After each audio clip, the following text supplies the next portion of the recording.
ప్రథమ ఉపాధ్యాయులకు ఇక్కడికి ఇచ్చేసిన పెద్దలందరికీ నాతోటి విద్యార్థులకు ముందుగా నా యొక్క నమస్కారాలు. నా పేరు ఓయేశ్వర్. నేను 6వ తరగతి చదువుతున్నాను. ఇప్పుడు నేను చెప్పబోయేది వినాయకుని జననం. కైలాసంలో శివుడు పార్వతి నివాసం ఉండేవాళ్ళు. పార్వతీదేవి అభ్యంగన స్నానం. ఒకరోజు పార్వతీదేవి అభ్యంగన స్నానం చేసే ముందు గుమ్మం దగ్గర ఎవరిని ఉంచాలని ఆలోచిస్తుంది. అక్కడే ఉన్న పిండితో బొమ్మను చేసి దానికి ప్రాణం పోస్తుంది.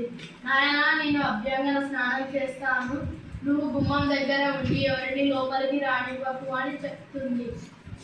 అప్పుడు శివుడు రావడంతో ఎవరు నువ్వు అని శివుడు బాలుడిని అడగగా, నేను పార్వతీదేవి పుత్రుడిని అని అంటాడు. పార్వతీదేవి పుత్రుడివా?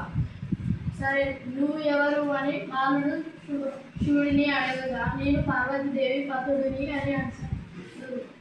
ఎవరైనా సరే లోపలికి వెళ్ళేది లేదు, అమ్మ అభ్యంగన స్నానం చేస్తుంది అని ఆ బాలుడు చెప్తాడు. దానితో శివుడికి కోపం రావడంతో తన త్రిశూలంతో ఆ బాలుడి శిరస్సును ఖండిస్తాడు. లోపలికి వెళ్ళినాక పార్వతీదేవి, స్వామి, మీరు లోపలికి ఎలా వచ్చారు?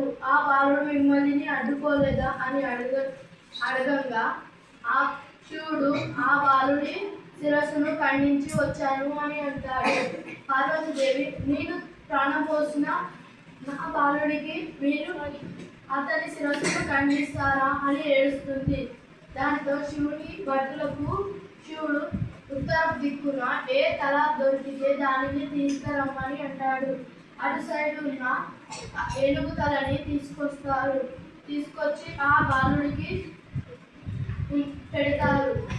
దానితో పార్వతీదేవి, నా అందమైన బాలుడికి ఏనుగు మొహమా, లోకం హేళన చెయ్యదా అని అడుగుతూ, ఇతడు ఈ బాలుడు విజ్ఞానానికి అధిపతి, అందుకే ఇతని పేరు విఘ్నేశ్వరుడు అని అంటుంది.